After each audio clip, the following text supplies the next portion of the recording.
Hey y'all, thanks for checking out Euclid Mining. So today we're talking about HiveOS and Watchdog. Now, why am I putting this video out? Well, I made a mistake the other day and hopefully I'm going to save you from that same mistake. If I did, definitely give me a thumbs up, hit that button down below. It really helps me out. So if I save you on this one, I expect to see that one. So I'm mining on Ethereum and I decided to mine NEOX. So I'm mining Ethereum, getting about 390 mega hash. I decided to mine NEOX, but it's on Kapow. Mega hash is going to be much different over here. Over here, I'm getting 176. A lot different. Well, I'm using Watchdog, and if you don't know anything about Watchdog, I'll have a link right up over there for you at the end of the video. You can check it out.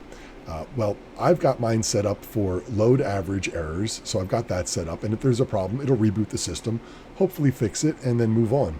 It does have a section for power, so if you have any issues with that, it could do a reboot and hopefully fix it and move on. It also has one down here for your mega hash. And since I was at 390, I had it set at like 375, and I thought that if there was a card error or any issues and it went below that, it would reboot the system and again, hopefully fix the error.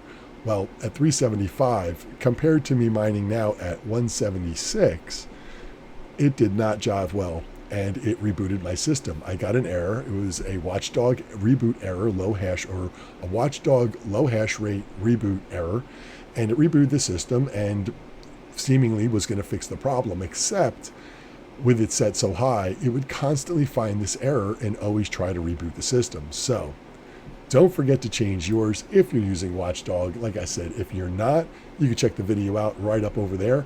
If you haven't subscribed, hit that button over there. If the video helped you, definitely give me a thumbs up. Don't be a bonehead like me. I'll see y'all next time. Thanks for checking in.